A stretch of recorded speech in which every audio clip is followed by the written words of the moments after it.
Well, there are several people with East Texas ties who are stuck in the path of Hurricane Irma. Darren Tipton's family lives in Gilmer, but he himself stays in Key West, Florida.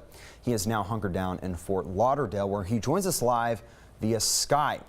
Now, Darren, you said yesterday evening things really started to pick up. Walk us through how this storm has progressed today. Well, as you can imagine, the wind started last night, and they have progressively gotten worse all day, to the point that you hear that when you have a tornado, that rumbling that you hear. That's what we have heard come and go all day as the bands of wind have come through the heavy rain. And Darren, just listening to it right now, I mean, the wind and the rain are just pounding, and we even saw in the palm trees behind you that it's just bending them about as far as they can go. How are you guys staying safe? Because I know there in Fort Lauderdale we've seen images of looting as well as images of just the waves really crashing down. So describe what the atmosphere is like there in the city right now. As you've described it, it's something that's certainly out of the normal, but for us, we've been away from the beach, which is number one, so out of the water flooding area. But secondly, as you've said, it creates a lot of problems that wouldn't normally exist. So the wind and down lines and down trees create situations, as you said, that looting and other things. So we've been hunkered down all day in a condo and kind of just pretending like the day was a day off. Absolutely. Now, the Keys were, at least from what we're seeing, the Keys were actually hit pretty hard.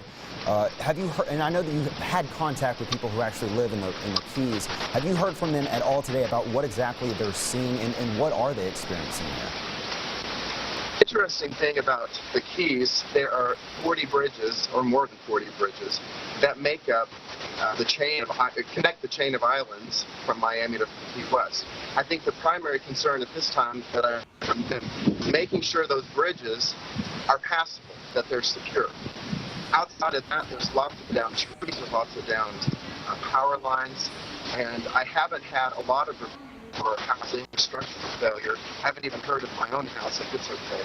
But I know that I think right now the primary thing is just getting electricity back, making sure those islands are connected with the bridges, and getting first responders down to Key West. And I know that you're in Fort Lauderdale, but what are your plans after this storm does move through? I mean, do you have any sort of idea on when you will be able to return home? I have no idea. I do know I have a meeting this week in Chicago, so if the airport is open, I'll be doing that. It may be weeks for some of us who call Key West home for us to get back there. So it is truly just one of the games where you sit and wait for the right word to go back home.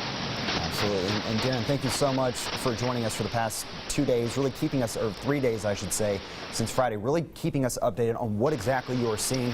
Please stay safe, and of course your family, I know that you've been in contact with them, so it's good that they know you're safe. So again, just kind of keep us updated on what all is going on there, so that way we can keep the viewers as well as your families updated on what you're seeing there, okay? Take care, okay?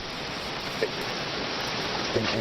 And Brian, you were seeing that too. Those palm trees were just whipping and bending. I mean, there were people walking behind him, but I mean, that's not a good situation to be outside at all. Yeah, no, exactly. The one thing you got to realize is that